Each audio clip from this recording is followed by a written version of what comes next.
يا مساء الجمال والدلع. النهارده هنعمل البسبوسه الجاهزه. في ناس كتير بتشتكي ان كيس البسبوسه بيطلع منها مش حلو والمقادير معاهم ما بتبقاش مظبوطه. النهارده هنعمله بطريقه حلوه جدا وبتكات بسيطه هتطلع منك البسبوسه زي بتاعه المحلات بالظبط. لو جايلك ضيوف او نفسك تاكلي حاجه حلوه ممكن تعمليها بسرعه، مش هتاخد منك وقت ولا مجهود. يلا نشوف المكونات والطريقة بتاعتنا. هنجيب طاسة على النار وهننزل بمعلقتين كبار من اللبن البودر، وهنفضل نقلبه كويس لحد ما يتحمص. وخلي بالك هتفضلي تقلبيه تقليب مستمر عشان ما يتحرقش منك، يعني تفضلي واقفة جنبه ما تسيبيهوش، عشان لو اتحرق هيبوظ طعم البسبوسة. الخطوة دي هتفرق جدا في طعم البسبوسة وهتخليها طعمها حلو جدا. نيجي بقى للمكونات الأساسية بتاعتنا. ده كيس البسبوسة اللي أنا بستخدمه، وعندي كوباية من الزبادي ونص كوباية من السمنة. ويا سلام بقى لو استخدمتي سمنة بلدي هتفرق جدا في طعم البسبوسة. هنجيب بولة وهننزل باللبن اللي احنا حمصناه وعليه كيس البسبوسة، وهنفضل نقلبهم كويس لحد ما يمتزجوا مع بعض. اول ما اتأكد ان هما تداخلوا مع بعض بالشكل ده هجيب السمنة بتاعتي وهروح اسيحها في الميكروويف. المهم هخليها تسيح بس، لكن ما تبقاش سخنة قوي، يعني هتبقى دافية بس. انا نزلت بالسمنة على البسبوسة، بس هي للأسف الخطوة دي ما تصورتش. نزلت بالسمنة وبدأت ابس البسبوسة زي ما بيقولوا بالشكل ده، يعني اخلي كل حبيبات البسبوسة متغلفة بالسمنة، ودي خطوة مهمة جدا لنجاح البسبوسة. بعد كده نزلت عليها بكوباية الزبادي وبدأت أعجن بأطراف صوابعي كده بالراحة خالص، لأن البسبوسة مش محتاجة عجن جامد عشان تطلع معانا مرملة وطعمها حلو. بعد كده هنزل عليها بمعلقة كبيرة من العسل النحل. العسل هيخلي معانا البسبوسة لونها يعني مكرمل زي ما بنجيبها من عند المحلات، والخطوة دي بتفرق في لون البسبوسة جدا.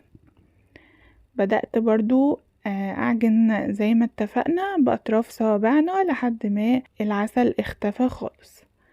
بعد كده هجيب الصينية اللي انا هعمل فيها البسبوسة وهبدأ ادهنها بالسمنة، وههتم بالاطراف بتاعة الصينية عشان البسبوسة ما تلزقش مننا. نزلت بخليط البسبوسة وبدأت افرده بايدي بالشكل ده. هديله خبطتين 3 كده على الرخامة اللي بشتغل عليها عشان اساوي سطح البسبوسة، ما تبقاش حتة عالية وحتة واطية. وهكون مشغلة الفرن بتاعي على درجة حرارة 200 عشان يبقى سخن على ما اخلص البسبوسة. بدأت اجيب اللوز عشان ازين بيه البسبوسة بالشكل ده، وكل لوزة هحطها هضغط عليها بصباعي ضغطة بسيطة جدا عشان لما اجي احط الشربات عليها ما تعمش فوق الشربات. بعد كده هحط البسبوسة بتاعتي زي ما اتفقنا على درجة حرارة 200، وبعد تلت ساعة هبدأ أبص عليها. هي هتاخد في الفرن من تلت لنص ساعة. أول ما ندخل البسبوسة الفرن هنبدأ بقى نعمل الشربات، لأن الشربات بتاعنا لازم يكون سخن. هننزل بكوباية من السكر وعليها كوباية من المية، ومش هنيجي جنبهم خالص ولا نقلبهم لحد ما يغلوا. وأول ما يغلوا هننزل عليهم بمعلقة كبيرة من السمنة ونبتدي نقلبهم لحد ما السمنة تسيح جواهم. هنكون طلعنا البسبوسة بتاعتنا من الفرن وهنبدأ ننزل عليها بالشربات وهو سخن. لازم البسبوسة بتاعتي تكون سخنة والشربات يكون سخن. واهم حاجة ان البسبوسة اول ما تحطي عليها الشربات تشربه على طول، دي بتدل على ان البسبوسة بتاعتك ناجحة. غطيتها في فويل لمدة نص ساعة لحد ما شربت الشربات بتاعها تماما، وبدأت اقطعها. بصوا بقى شكلها حلو ازاي ومكرملة وجميلة جدا. طبعا المفروض احنا ما نقطعش البسبوسة وهي سخنة عشان ما تتفتفتش مننا، يعني نسيبها تهدى شوية.